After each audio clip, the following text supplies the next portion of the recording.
नाज़रीन, इस वक्त एक बड़ी खबर सामने आ रही है। महाराष्ट्र हिज़्ब इख्तिलाफ के लीडर राधाकृष्ण विखे पाटिल ने दिया इस्तीफा।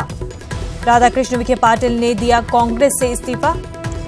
बेटे सुजय के बीजेपी में शामिल होने के बाद उन पर दबाव था।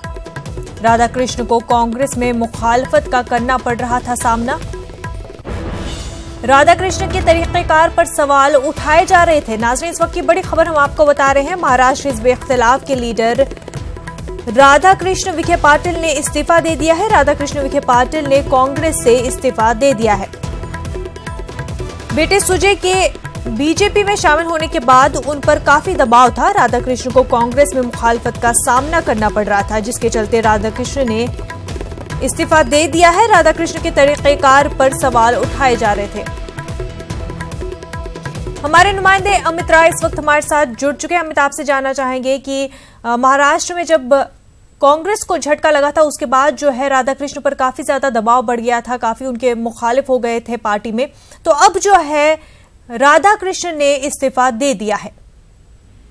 देखिए, निश्चित तौर पे एक के बाद एक झटका जो है कांग्रेस पार्टी को लगातार लग रहा है। हमने देखा कि पहले प्रकाश अम्बेडकर ने कांग्रेस एनसीपी का साथ छोड़ा और अपने सभी उम्मीदवार जो है 48 सीटों पे खड़ा किए। उसके बाद हमने देखा कि यहाँ पे राधाकृष्ण विखे पाटिल के बेटे डॉक्टर सुजय ने जो है बीजेपी से शामिल कर लिया और बीजेपी में शामिल होने के बाद इनके ऊपर इनकी कार्यशैली पे सवालिया निशान खड़े हो गए। जो अंदर जो हमारे सूत्रों के हवाले से खबरें आ रही थी कि कांग्रेस के कई बड़े नेताओं ने जो है ये नाराजगी दर्ज की थी कि ये विखे पाटिल की चाल है कि उन्होंने अपने बेटे को जो है बीजेपी में शामिल करवा दिया, क्योंकि उनके रिश्ते जो है सीएम देवेंद्र फडणवीस से बहुत अच्छे हैं और उन्हें जो है उनके खिलाफ कई लोगों ने बगावत भी की और उनके इस्तीफे की मांग चल रही थी। और आज हमारे पास जो खबरें आ रही कि उन्होंने अपने विरोधी पक्ष नेता के पद से और कांग्रेस पार्टी से इस्तीफा जो है वो राहुल गांधी को भेज दिया। अब देखना ये होगा कि आखिरकार राहुल गांधी इस पूरे मामले पर निर्णय क्या कुछ लेते हैं। हमने देखा था कुछ दिनों पहले जो है इनकी कोर कमेटी की बैठक हुई थी। उस बैठक में भी जो सुबुकाहट नजर आई थी, साफ साफ नजर आई थी। कई नेता जो है इनसे नाराज चल रहे थे, क्योंकि मामला क्या था मैं आपको बताऊं कि वहां पे जो अहमदनगर की सीट है उस सीट को ये अपने बेटे सुजय के लिए मांग रहे थे, लेकिन वो सीट जो है कई सालों से एनसीपी के पास थी। हालांकि एनसीपी का उम्मीदवार लगातार हार रहा था, तो ये राधाकृष्ण विखे पाटिल जो है वहीं से विधायक हैं, उन्होंने अपने बेटे के लिए सीट मांगी, लेकिन एनसीपी ने वो सीट नहीं छोड़ी और नाराजगी के चलते जो है डॉक्टर सुजय पाटिल ने जो है मुख्यमंत्री देवेंद्र फडणवीस की अध्यक्षता में बीजेपी में शामिल हो गए। इसके बाद से कई सारे सवाल उठ रहे थे, आखिरकार राधाकृष्ण विखे पाटिल का अगला मोड़ क्या होगा, क्या वो कांग्रेस छोड़ेंगे, क्या वो बीजेपी में जाएंगे।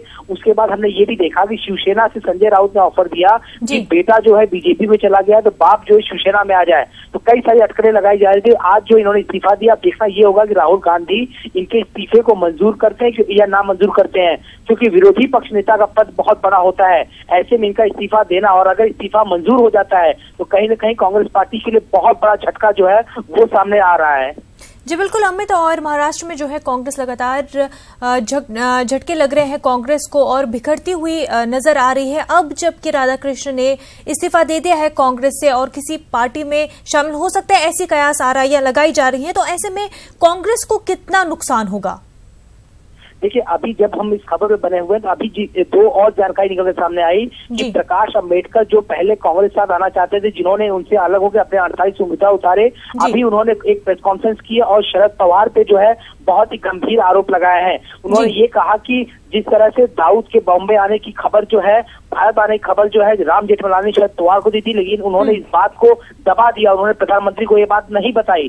तो ये वही अम्बेडकर है, प्रकाश अम्बेडकर, जो पहले कांग्रेस और राष्ट्रवादी गुणगान गा रहे थे, लेकिन अब उनसे अलग होने के बाद जब इन्होंने खुद अपने उम्मीदवार उतारे, कहने की कांग्रेस के लिए मुश्किलें बढ़ गई हैं। और दूसरी बड़ी खबर यह है कि एसपी और बीएसपी की ज्वाइंट प्रेस कॉन्फ्रेंस जो है अभी कुछ ही देर पहले मुंबई में हुई और इन दोनों ने भी ये कहा है कि हम 48 सीटों पर मिलकर अपने उम्मीदवार उतारेंगे। यानी एक तरफ प्रकाश अम्बेडकर का अलग होना, एक तरफ एसपी बीएसपी से इनका टाई अप ना होना, दूसरी तरफ डॉक्टर सुजय पाटिल का बीजेपी में जाना और अब राधाकृष्ण विखे पाटिल का इस्तीफा देना।